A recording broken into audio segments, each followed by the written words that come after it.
There's no question that UFOs are real. I studied the UFO phenomenon all over the world in 42 countries. I traveled 1,000,000 kilometers for it. And there's no question that indeed there's something behind the UFO phenomenon which is real and indicating an extraterrestrial presence here on Earth. I don't believe in UFOs. I've seen a number of them, and so I'm quite certain they exist. And it's a bit like asking, do you believe in this chair I'm sitting in? Well, I mean, it's there and you can see it. I've seen them. I've seen tremendous evidence associated with them, and there's no question in my mind that they are real. I personally don't think that's true, because there have been committee after committee consisting of top flight academics and people who are skilled in recognizing aerial phenomena and so forth. When they look at the evidence, what they find is that the UFOs turn out to be natural phenomena.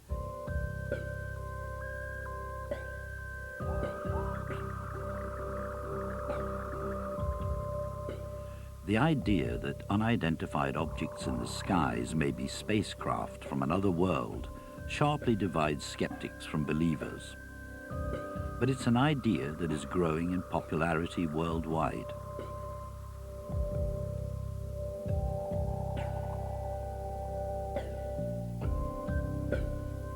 Unidentified flying objects have been seen in the skies since the beginning of time. But are they mere quirks of nature or something more profound? And if so, what?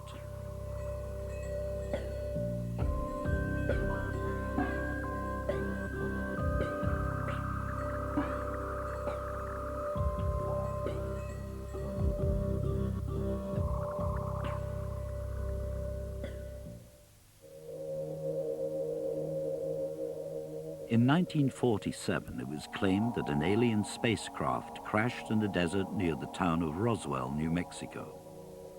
And indeed, although they later retracted this statement, initially the American military seemed to confirm the fact.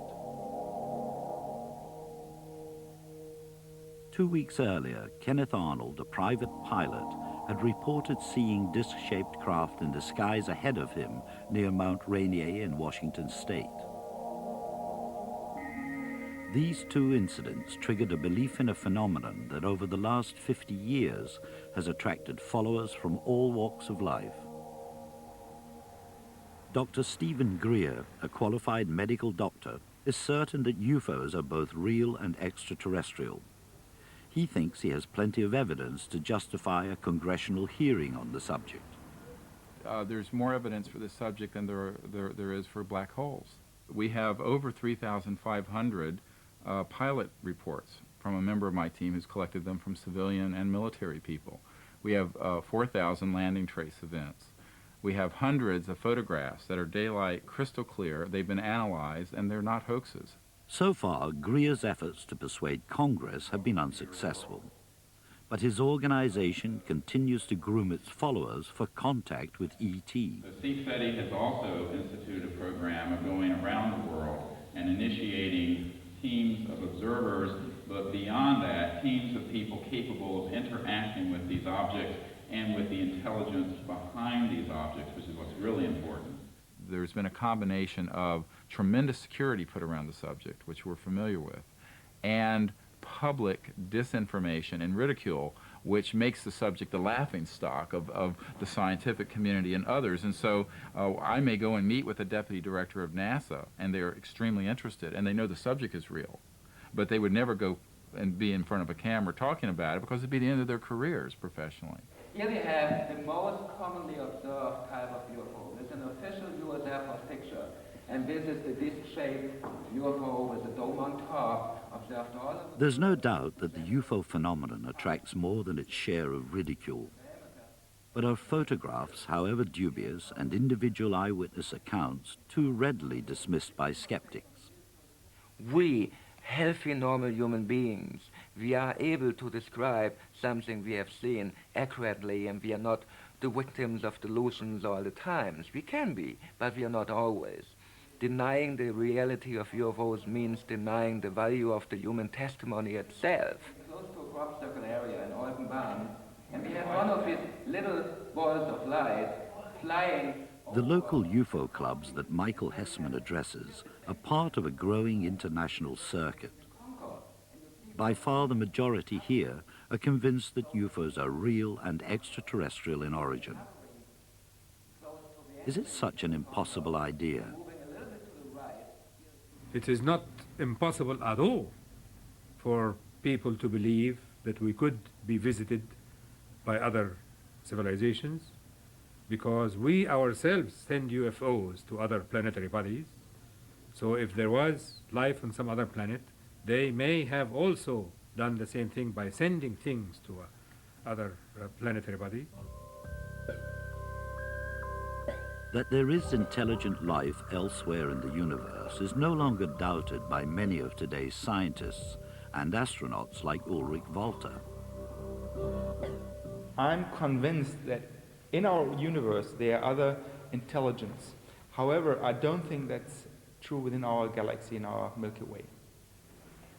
Astronaut Story Musgrave is even more convinced. Statistically, it's a certainty. There are hugely advanced civilizations, intelligences, life forms out there. I believe they're so advanced that they're even doing interstellar travel. I believe it's possible they came here. The ultimate question is someone else out there? And if they're out there, how many of them are there? And are they visiting us? We don't know, and we want to know.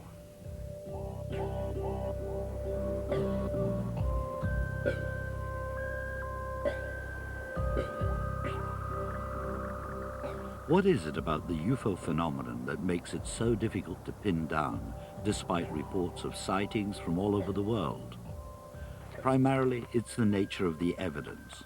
Extraordinary claims require extraordinary proof. High in the mountains of Chile, Jorge Ibarra, a gold miner, says he had a close encounter with a UFO. I saw one light, the big light. It stopped over my head, about 300 meters high. It has a blue light, completely blue light down. At this moment, the UFO cut the blue light and give us three types of light, yellow, green, and red. They came in direct for me. Then I received one special energy force on my body. But something curious, the UFO have no noise of the motor, only as a wind. Same when you have a stick, big stick, and make this way, zzz, zzz, zzz, zzz, and the UFO moving again. Like so many UFO accounts, Jorge Ibarra's story, lacking as it is in tangible evidence, rests solely on the reliability of one individual's testimony. In Belgium in 1989 and 90, it was a very different story. Here there was a UFO phenomenon that engaged the whole country to the highest level. Literally hundreds of separate sightings of a strange triangle of lights that moved slowly across the countryside were reported to the authorities.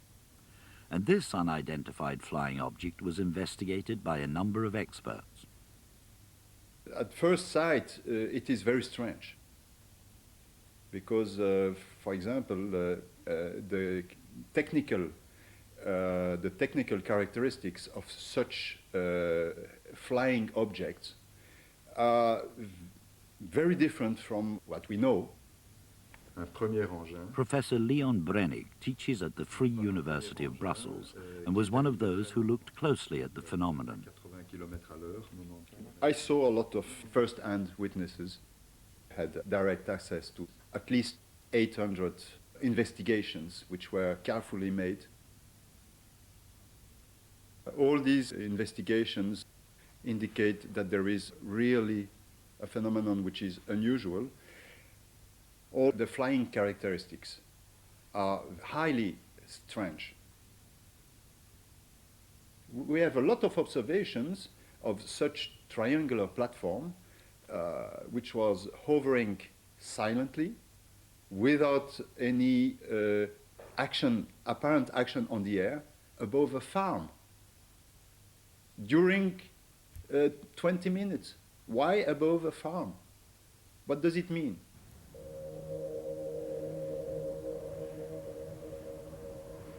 One of the many witnesses at the time was Colonel André Armand, a civil engineering officer in the Belgian army.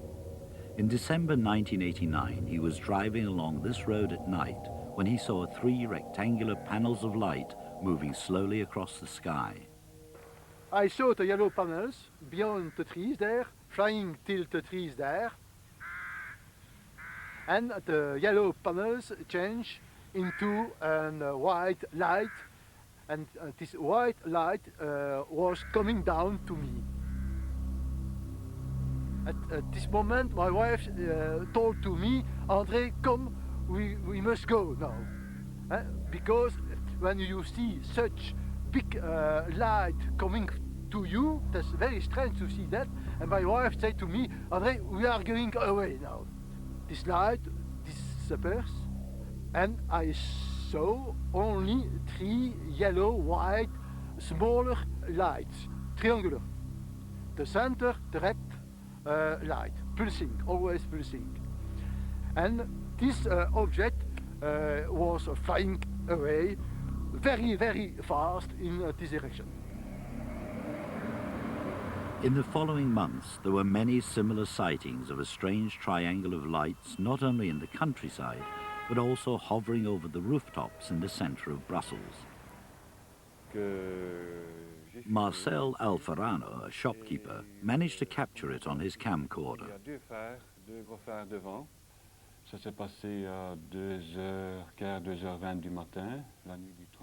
It happened at about 2:20 in the morning on the night of the 31st of March.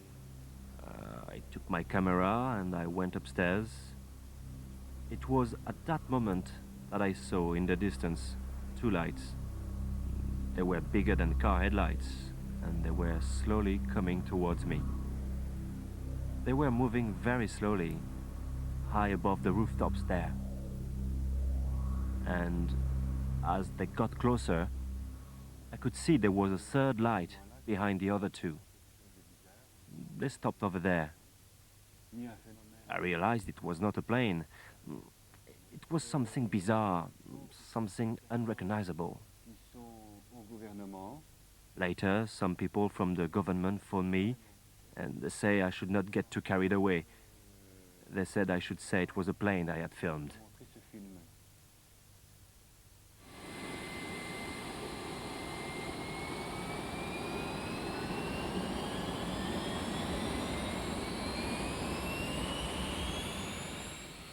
The Belgian Air Force decided that whatever the UFO was, it could not be ignored. In 89, 90, we had a lot of observation from the ground, a lot of people seeing strange things in the air, and the Belgian Air Force already scrambled 2 times F-16 to observe what the people saw from the ground. Wilfred de Brouwer, a colonel at the time, was officer in charge of operations. Some people saw very strange objects in the air with a very peculiar behavior. They called the police. The police confirmed the observation. They called the radar station of Glon, and Glon confirmed that they saw a blip in the area. And that was also confirmed by another radar station, which is about 100 miles away. Based on that, they asked to send these 2 aircraft in the air.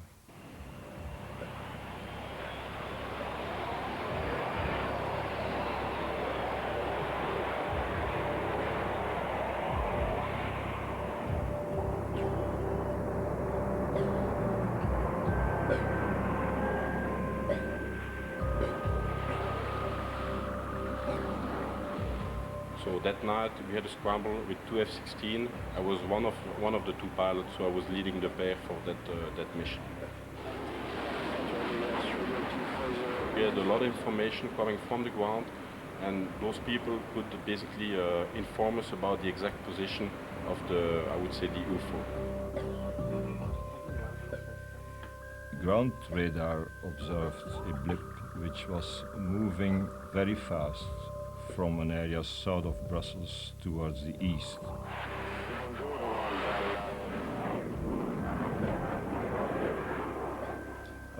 The aircraft were in the near vicinity and, of course, tried to detect that particular object.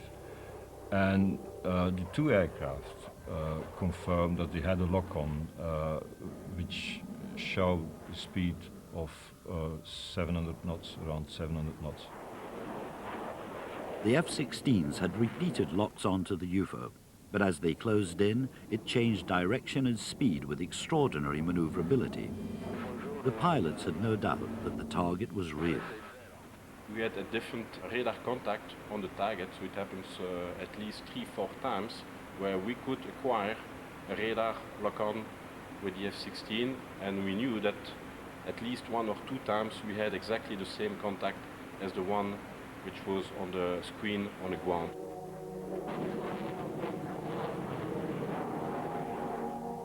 It was accelerating very fast, so it was going from 50 knots to more than 1,000 knots. It was really climbing and descending very fast, and it was changing heading abruptly. And most of the time it was even flying supersonic. The Air Force never did make direct visual contact with the UFO. Exactly what the target was remained a mystery. I don't think it could have been experimental aircraft.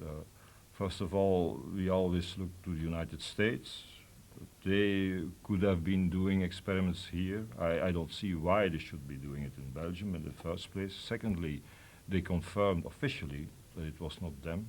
We had an official declaration of the ambassador here. And thirdly, the performance of this system was such that it could not be related even to an experimental technology. It was not a prototype. I really believe it was a meteorological phenomena at that moment. There's not much left, and well, one could refer to an extraterrestrial observation or vehicle, if you want.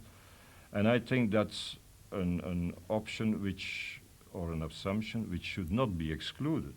I'm not saying that it was an extraterrestrial, but it is an assumption that should not be excluded.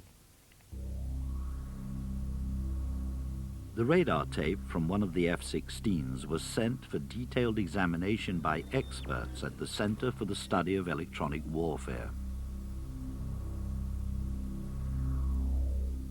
The radar specialist who advised the investigating team there was Professor Emil Schweitzer, a distinguished physicist who teaches at the country's elite military academy.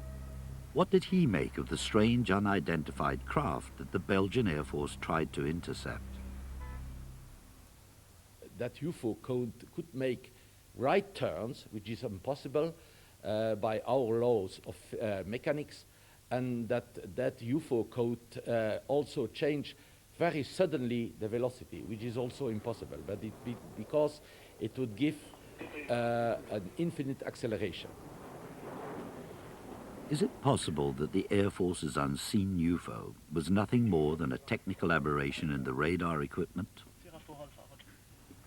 I don't think that you can explain it by saying that all radars made the same mistake. That's highly unlikely. There are different types of radar, there are different types of antennas, and also the orientation of the target was different for the 4 radars. I'm going to be fired by my colleagues, but I think that extraterrestrial intelligence is very highly likely. A photograph of the Belgian Triangle of Lights was later computer enhanced. The image that was revealed appears to show a dark, delta-shaped craft behind the lights.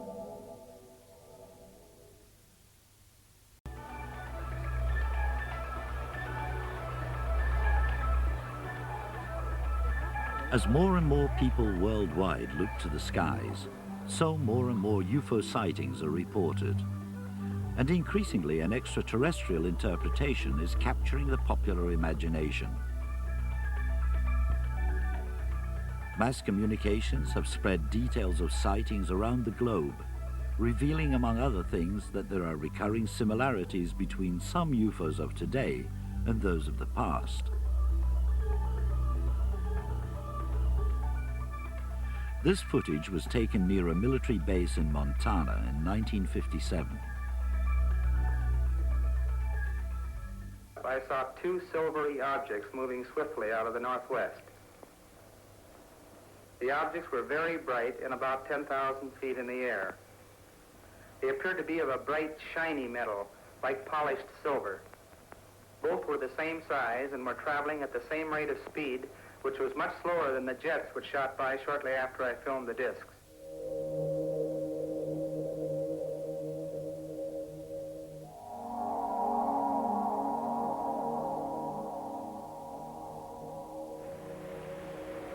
In Germany, more than 30 years later, strange balls of light were again seen in the sky. But this time they were stationary and both witnessed and photographed by hundreds of people. It happened at Greifswald on the Baltic Sea. Valery Vinogradov was one of those who had his video camera to hand, and he recorded what he saw that night. Da reden Leute etwas über UFOs, also das was also da Interessantes muss sein. I heard noises, so I went into the kitchen. I looked out of the window. I could hear excited voices in the street, and everyone was pointing towards the sky. And then I saw these glowing balls hanging in a sort of formation in the sky. It was in this direction, over Greifswald nuclear power station, towards the town of Lubin. Within the formation, the spheres all seemed to be rotating, but it was as if they were acting together in a formation, and the whole group was hovering, not making any sudden moves. It was just hovering in a stable kind of way. Then I saw a small sphere coming from the right. It looked as if it flew right into the group and dissolved. I think it's proof that, whatever they were not flares. So far, pictures on their own have done little to solve the mystery of what UFOs are.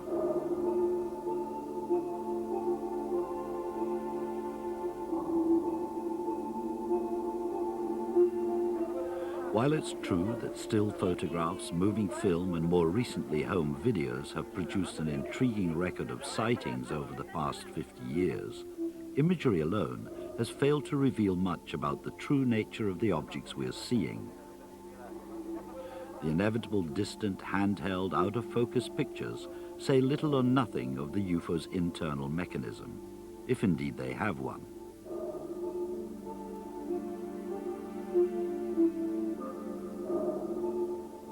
If we say, how would an alien phenomena look, then we don't have a clue. It might look like a UFO.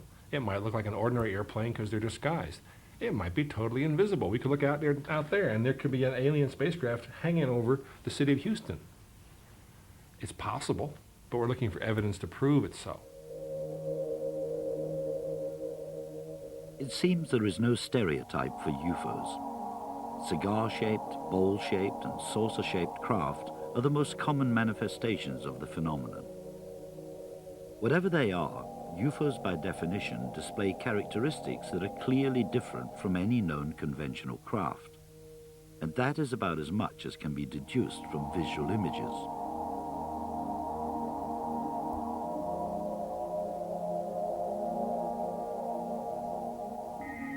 On the odd occasion when UFOs are sharply photographed and the image clearly discernible, it raises other problems. In 1971, on holiday on the borders of Austria and Germany, a musician and his wife were enjoying the landscape when they witnessed something very unusual. Rudi Nagora recalls what happened.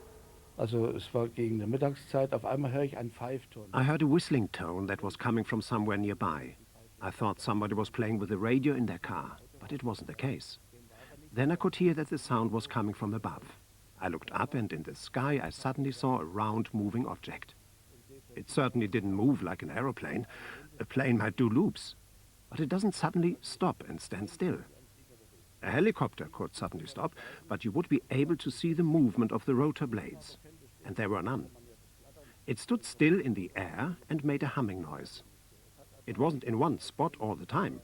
It would suddenly be behind me. So I had to keep turning around. But in the end I managed to take 12 pictures. Of course, they were ridiculed a lot and doubted. People said I had seen a hubcap and such like, until they were analyzed.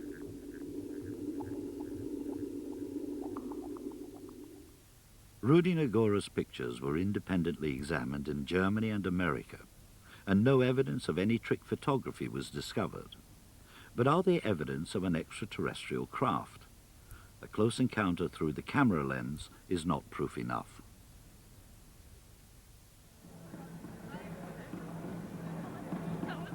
In Mexico, there have been more UFO sightings in the last 5 years than anywhere else in the world.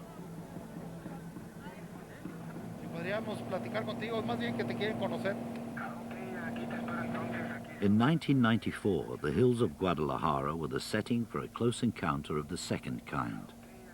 That is to say, the UFO was not only seen at close hand, but there was some interaction between it and the man who photographed it.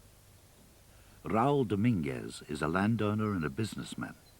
He recalls the extraordinary craft he saw that day. It was a machine that I believe was about 25 meters in diameter. The lower half revolved. I didn't notice any noise until it was very close to me. I heard it when it was 10 or 12 meters above my head, and I heard a sound like bees buzzing. I felt my hair bristling, and my clothes moved as well as my hair. Immediately afterwards, these marks appeared on my face and hands. I was ill with stomach pains and bad indigestion for a long time. The whole thing affected me very much, both physically and psychologically. It has changed me. I'm certain now that UFOs exist. Pictures of what may or may not be spacecraft from another world are only as real as the integrity of the witnesses who take them. And an extraterrestrial interpretation assumes the possibility that we could be visited by aliens in the first place. The main argument against this are the vast distances involved in space.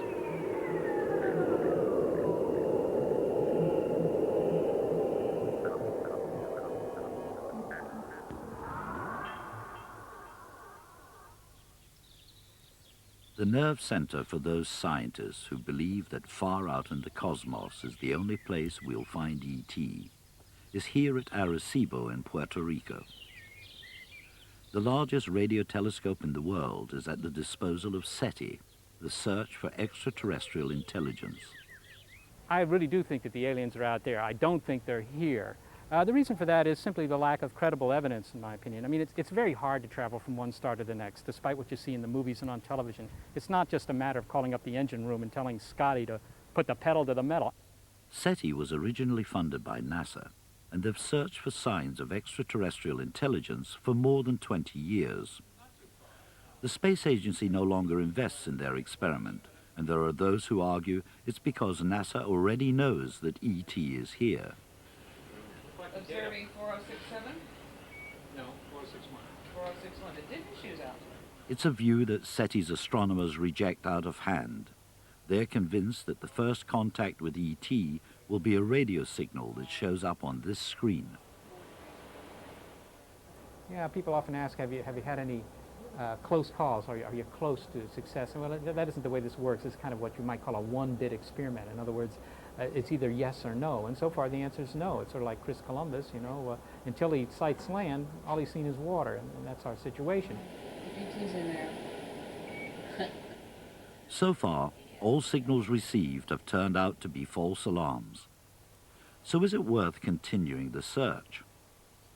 The question of whether anybody else is out there is the oldest unanswered question that our species has ever asked.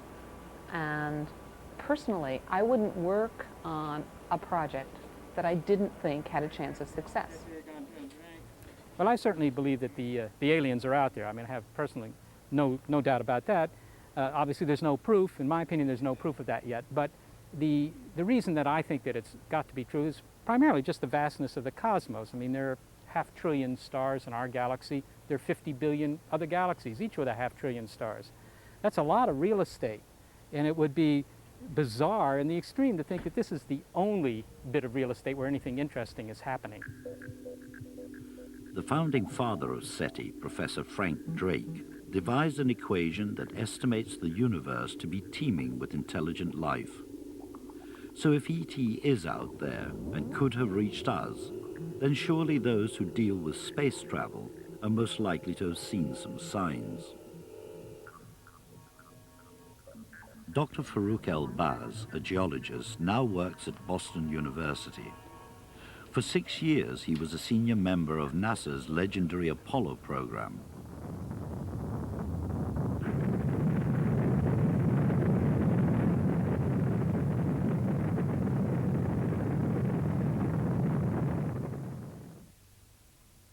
He was head of astronaut training and responsible for the intricate experiments that were scheduled for testing on the moon's surface. During his time in mission control, he experienced at first hand some unusual happenings involving astronaut Ken Mattingly in the lunar orbiter. The one most peculiar sighting of something that we never found out what it was, and we thought it should be easy to, was the sighting of flashes on the surface of the moon by Ken Mattingly during the Apollo 16 mission.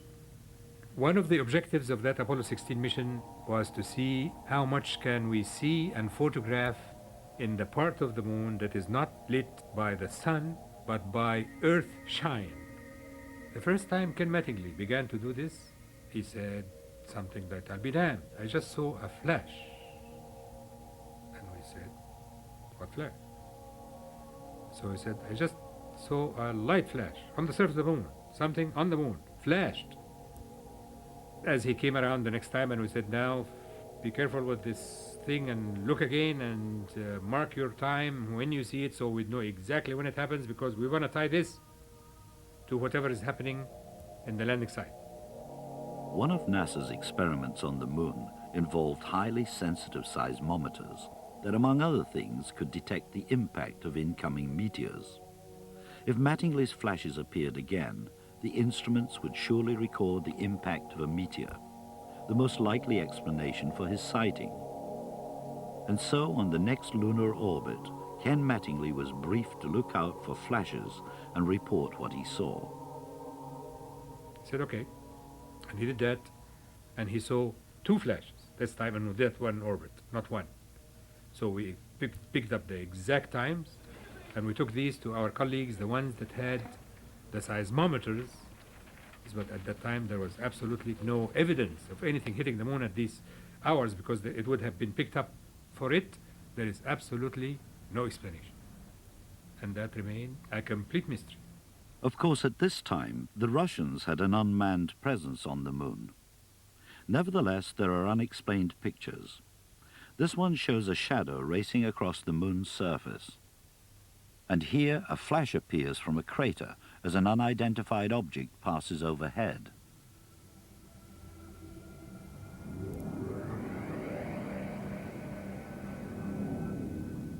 There's a funny object right there. And the astronaut's going to pan around here. Notice the moon never goes out of sight. There it is again, and the object, it's changed. Dr. Jack Kasher has studied this film and is convinced that it shows a UFO on the moon. Head of physics at Nebraska University, Dr. Kasher's academic background is impressive. I studied the physics of the effects of nuclear weapons, among other things. I specialized in electromagnetic theory, magnetic pulses, did some work on the Star Wars program out there. In 1991, I started doing research with NASA. My clearance was up to the secret restricted data. In fact, one paper that I wrote was so classified that I couldn't read it myself. I had to get special permission to read it. 2 main engines up and burning. 3, 2, 1, 0, and liftoff of the Space Shuttle Discovery and the Upper Atmosphere Research Satellite, opening a new era studying the Earth's environment from space. Dr. Kasher has studied closely another film taken in space during shuttle mission STS-48. He's certain that here there is irrefutable proof that there are UFOs in space, and NASA must know it. After a flash, an object seems to move rapidly away from an approaching missile. NASA sees it differently. 4 NASA scientists looked at these objects, and there will be another one right here, and decided that they were probably ice particles close to the shuttle that were being blown by the attitude adjuster rockets that go off to adjust the shuttle's orientation. It's a fact that the shuttle's jets do blow ice particles around in space, as Story Musgrave knows well. If you just shut the engines down, there's thousands of particles which come forward for some reason. So you see this marvelous debris come across the front windows. My analysis leads me otherwise. I have concluded that these are probably spacecraft out in space away from the shuttle. We'll see the main object appear here soon. There it is. It's going to go up here, and there will be a double flash down here. Apparently, in response to that, it'll cut back very sharply in that direction, and then you'll see a streak go through where the object had been. Watch for the double flash. There's the flash. There it goes, and there goes the streak right through where it had been. I think they're spacecraft because they change direction, apparently in response to the flashes. And so they're maneuvering, they're accelerating, changing directions out in space, and that's my definition of spacecraft. I'm convinced that this is snowflakes, small snowflakes illuminated by the sun. There was one snowflake doing a 90 degrees turn. I don't understand why this snowflake makes such a kind of turn. It could be that it collides with something else, so it makes a different direction. These 2 objects reacted. I've seen the report by Dr. Kasher. I've heard his presentations. He has the timing of the flashes wrong. He has the position of the jets and the pulses wrong. The timing of the flashes occurred at a certain time. I tried to tell him several years ago about the fact that the visible flash on the television does not fully coincide with the actual rocket pulse. And I have a letter I sent him. He disregarded that. I think that NASA would tend to be quiet about anything that would tend to have an extraterrestrial interpretation. I think it's like the rest of the branches of the government. I think there's a cover-up, and they are keeping things concerning UFOs from us. 3, 2, 1. Booster ignition and liftoff of Columbia on a life sciences mission for Earth and space. The fact is, there are unidentified flying objects in space, and even on the way there. This one appeared in the middle of a shuttle launch. Space Up Huntsville, we have switched to TVC2. On another occasion, on mission STS-73, astronaut Caddy Coleman is heard to announce loud and clear that she's just seen a UFO. We have an unidentified flying object. Is there something going on in space that we're not being told?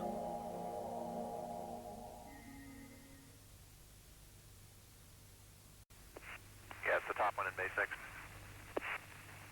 One of the most puzzling incidents in space happened on mission STS-82 to service the Hubble telescope. Astronauts Steve Smith and Mark Lee revealed that they're seeing some strange flashes as they re-enter the airlock of the shuttle. All right, that's good. Let's go out. Oh, that flash. That light flashing off of HST is there. Again. I thought it was me. What? I just thought it was my imagination.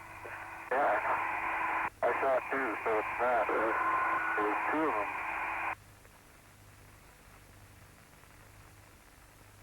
There's another one. What are they? Let me sort of lights flickering in here.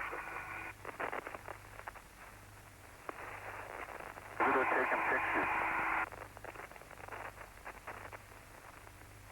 What is this?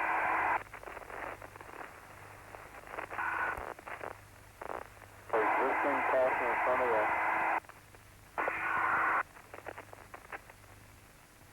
What are the lights? Which one?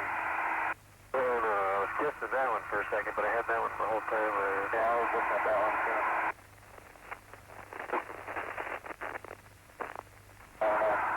Steve Smith explains what that conversation was all about. Well, Mark and I are in the airlock at this point, and you can see from and here that all of a sudden we saw a couple of lights flashing in the airlock. And when we were first asked about this conversation months later, we had forgotten about this. But anyway, I said, "Is that a light flashing to him?" And Mark says, "What are they?" Asking, is it a light coming from either the airlock? And Mark asked, "Are they taking pictures of us through the airlock window?" And again, they would have a flash. We take about 10,000 pictures on each flight. So all I can think of is that it's pretty hard to turn in this thing because you're like in a closet.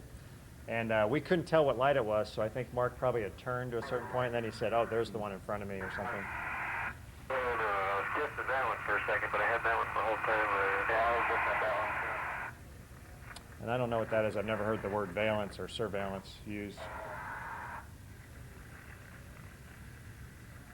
Whatever the lights were that the astronauts had seen, the transmission of their conversation appeared to be interrupted at this point.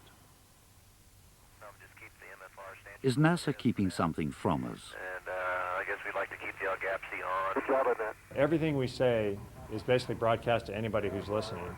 We have no button on our spacesuit, for example, when we're out there, that we can push just to talk to your crewmate that's spacewalking with you, or just to the people in the cockpit. We have no such button. So when we talk, it's automatically broadcast on an antenna off of our backpack out to the shuttle and then down to Earth.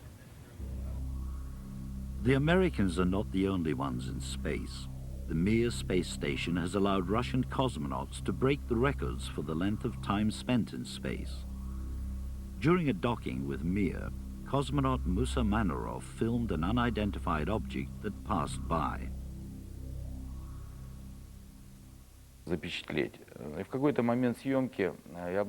At some point in the filming, I caught sight of something that seemed to have separated from the ship. Moreover, it was rotating as it moved away and changing its brightness. I can't say exactly how far away it was. I can only say it was not very close, because the camera was focused on infinity. At first, it seemed to me that something has separated from the ship. But then, when I examined the ship, I realized that there was nothing that could have broken away. What's more, there were no alarms going off. Everything was calm. Later, there were lengthy arguments as to what it could possibly have been. On another mission, Russian cosmonaut Gennady Strikalov is certain he saw a most unusual unidentified flying object in space. It was a huge sphere. I think it appeared when we were over Newfoundland. The sea was in the background. It was shining, sparkling, of absolutely even shape. It shone like the balls that hang on trees at Christmas, greenish in color and all shimmering. It was impossible to take your eyes off it. I watched it for maybe 5 or 7 seconds, but I didn't have a camera, and if I'd gone to get one, I would have lost it. For just as suddenly as it appeared, so it just disappeared.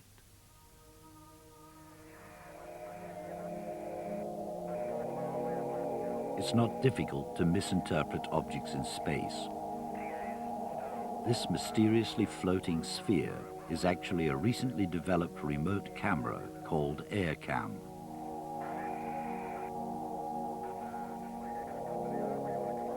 Story Musgrave is uniquely placed to know if there are UFOs in space. He spent 30 years with NASA and been on 6 missions. Has he seen anything in his time out there that might be evidence of extraterrestrial life, or perhaps explain the UFO phenomenon? Nothing that I have seen personally has the signature, has those characteristics which you would attribute to other forms of intelligence or other kinds of craft. Twice I saw what I call my eel, which I don't know the size of it because I don't know how far away it was, but it was like a rubber piece of hose which had internal motions in it. Maybe it's 8 feet, maybe it's 10, I'm not sure. When you can't tell how far away, you can't get the size, so I'm missing both of those things, size and how far away. But there's no question it had internal motion.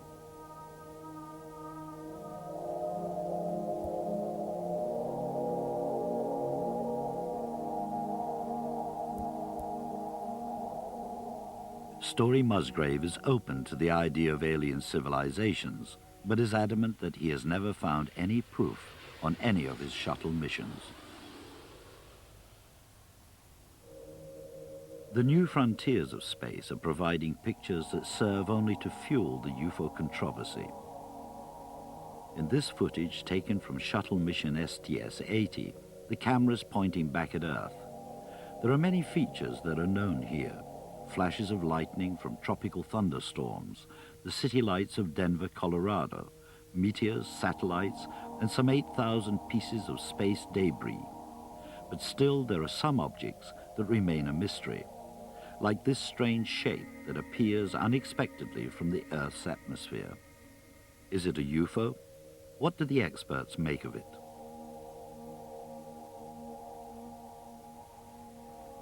I don't know what it is. Whether it's a washer, debris, ice particle, I don't know. But it's characteristic of the thousands of things which I've seen. What is not quite so characteristic, it appears to come from nowhere. You would think that even if it's facing the dark side or facing a side toward you which does not reflect the sun, you think you would see something there. That one is really impressive. My first understanding that what you see was a reflection of a rising moon in the window through which the camera is looking. This was my first impression. But on the second thought, I thought that would be wrong. You know, usually in life there are some possibilities which you don't think of. I don't know. My best guess from my scientific point of view is that we really are being visited by extraterrestrials. Probably have been for some time. And I believe that at least some of these UFO reports are genuine. And by UFO, I really don't mean unidentified flying object. I mean extraterrestrial spacecraft. I think the word has evolved into meaning that. And I think there are enough examples from enough reliable witnesses to suggest that this cries out for investigation. Clearly, Dr. Kasher and other UFO believers think they have proof that NASA is keeping something secret. Let them put their analysis in some peer-reviewed journals or professional journals or a general interest publication, but I haven't seen any of it. We're not hiding anything. We don't have the UFOs, spacecraft, and the beings stuffed in some hangar on one of our centers. There would be no reason for us to do that. One of our goals is to find the origins and the search for life. If we find life, if we think we've been visited by life, we are going to trumpet it loudly. Our budget's been going down for the last 5 years. If there's one thing that could turn it around, it's some clear indication that life has either come here or we have found it somewhere else. We're not about to cover that up. A distinguished astronaut who agrees with Jack Kasher's belief in the reality of UFOs is Gordon Cooper. Now in his 80s, in 1951, Cooper had a sighting while serving as a fighter pilot in Germany. Well, the weatherman had reported seeing these objects in the sky, and various other people got binoculars and looked for them, saw them also, and they were flying formations similar to our fighter formations. And we proceeded to launch some airplanes to see if we could get up to where they were, and we could not, and gave up on it. They were higher and faster than we could go. They were very metallic looking, symmetrical saucer shape. I think I saw some craft coming from some distant planet. Gordon Cooper was so convinced that there was evidence of UFOs here on Earth that in 1978 he went to the United Nations and presented them with a letter describing his experience. Today, Cooper is unswerving in his belief that UFOs are real. He's convinced that the evidence is not in space, but here on Earth, and no one knows it better than fellow pilots. And I do know a few airline pilots who've had some very real sightings, and I would suspect that there are probably vehicles that are coming from some other galaxy somewhere. In the next episode of Riddle of the Skies, pilots, air traffic controllers, and high-ranking military officers talk openly about their experiences with UFOs. But is it the whole story? We were 37,000 feet, 100 miles from Albuquerque at night, and the whole cockpit just lit up, kind of this bluish green, and I looked off to the left, and it was going thousands of miles an hour. I've never seen anything that fast. And I had a very fine view in the sunlight, reflecting sun, of a hub-shaped craft. A big ball, a reflecting ball, like, you know, the discotheque. It was not an airplane, it was an object, an unknown flying object.